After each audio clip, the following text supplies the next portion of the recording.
30,000 vote ಚಿಂಚೋಳಿನ ನೀವು ತರ್ಲಿಕ್ಕೆ ಆಗ್ತತೇನ್ರಿ? ಅಂತ ಮೂರು ನನ್ನ ಮಕ್ಕಳಾದ್ರು 30,000 ಮಂದಿನ ಚುನಾವಣೆ ವೋಟಿಂಗ್ ಟೈಮ್ ತರುವಂತದ್ದು ಸಾಧ್ಯ ಐತೆ. 30,000 ಎಷ್ಟು ವಾಹನಗಳು ಬೇಕಾಗ್ತದೆ?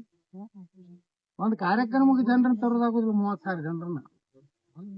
ಅಲ್ಲಿನೂ ನೋಡ್ರಿ ಸೇಮ್ ಹೆಸರು ಇರ್ತಾರ. ಅಲ್ಲಿ ಬಸನಗೌಡ ರಾಮನಗೌಡ ಪಾಡ್ಲೆ ತಿರ್ಬಾರ್ದನ್?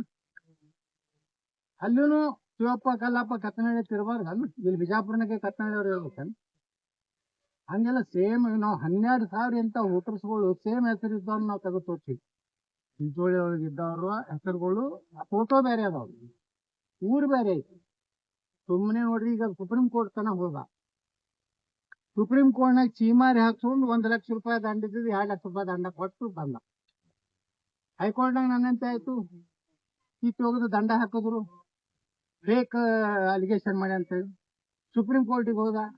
ಕಪಿಲ್ ಸಿಬಲ್ ಕೊಟ್ಟ, ಆದ್ರೂ ಸುಪ್ರೀಂ ಕೋರ್ಟ್ ತಿರಸ್ಕಾರ ಮಾಡುತ್ತೆ. ಮತ್ತ ಇಂಟರ್ನಲ್ ಏನೋ ಚೀಫ್ ಜಸ್ಟಿಸ್ ಒಂದು ಚೇಂಬರ್ನಾಗ ಒಂದು ಕೋರ್ಟ್ ನಡೀತದೆ. ಮತ್ ಕಪಿಲ್ ಸಿಬಲ್ ತಗೊಂಡು ಒಂದೇನ ಜಮೀರ್ ಅಹಮದ್ ಖಾನ್ ಸಹಕಾರದಿಂದ ಅಲ್ಲಿ ಸುಪ್ರೀಂ ಕೋರ್ಟ್ನಾಗ 2 ಸಲ ಚೀಮಾರಿ ಹಾಕೊಂಡು ಬಂದ್ರು ಸಹಿತ ಇನ್ನ ನಕಲಿ ಓಟ್ ಅಂದ್ರ ಹತಾಶೆ ಆಗ್ಬಿಟ್ಟಾಗ ಕೆಲವು ಮಂದಿ ಬಿಜಾಪುರ್ನಾಗ. ಇವತ್ತ ಬಿಜಾಪುರ ನಗರ ಎಷ್ಟು ಸುಂದರ ಆಗೈತಿ, ಇಷ್ಟು ಶಾಂತ ಐತಿ, ಗುಂಡಾಗಿರಿ ನಡೆಯಲಾಗೈತೆ ಅನ್ನುವಂತ ಏನೋ ಒಂದು ವಾತಾವರಣ ತಯಾರಾಗೈತಲ್ಲ ಕಳೆದ 7-8 ವರ್ಷದಲ್ಲಿ. ಮೊದಲನೇ 8 ವರ್ಷದ ಬಿಜಾಪುರ ಬೇರೆ ಐತಿ, ಇವತ್ತಿನ ಬಿಜಾಪುರ ಬೇರೆ ಐತಿ. ಇಡೀ ದೇಶದಲ್ಲೇ 4ನೇ ಒಳ್ಳೆ ಗಾಳಿ ಇರುವಂತ ನಗರ ಆಗೈತಿ.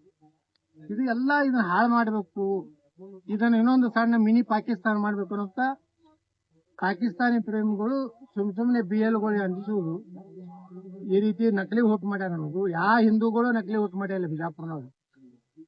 ನಕಲಿ ಓಟ್ ಮಾಡುವಂತ ಸಂಸ್ಕೃತಿ ಹಿಂದೂ ಸಮಾಜದಲ್ಲಿ ಇಲ್ಲೇ ಇಲ್ಲ. ಅದೇನಿದ್ರು ಅದೇ ಅವ್ರು ಯಾರದಾರ ಅವರೇ ಮಾಡ್ತಾರ ಅಂತ ಹಲ್ಕಾಟ. ಅದಕ್ಕೆ ಸುಮ್ನೆ ಬಾಯಿ ಬಂದಂಗ ಮಾತಾಡಿದ್ರ ಆ ಶಬ್ದಗಳು ಮಾತಾಡ್ಲಿಕ್ಕೆ ನೀವು ಮಾಧ್ಯಮದವ್ರಿಗೂ ನಿಮ್ಗೆ ಅಭಿನಂದನೆ ಸಲ್ಲುತ್ತೆ. ಅಂತ ಥರ್ಡ್ ರೇಟ್ ನನ್ನ ಮಕ್ಕಳದು ಯಾವುದೂ ನೀವು ಹಾಕುದಿಲ್ಲ, ಅದಕ್ಕೆ ನಿಮ್ಗೆ ಅಭಿನಂದನೆ. ಇವ್ರಾಗ್ರಿ ಈ ಬಿಜಾಪುರ ಯಾವಾಗ್ಲೂ ಹಿಂದೂಗಳ ಕೈಯಾಗಿರ್ಬೇಕು. ಇವ್ರೆಲ್ಲರಿಗೂ ಭಯ ಬಂದದ. ಸುಮಾರು 10-15 ಸಾವಿರ ಬೋಗಸ್ ಸತ್ತವ್ರು ಓಟ್ ಹಾಕೋತ್ ಬಂದಾರ. ಅದಕ್ಕೆ ಇದೆಲ್ಲ ಕಿತ್ಕೊಂಡು ಹೋಗ್ತದ.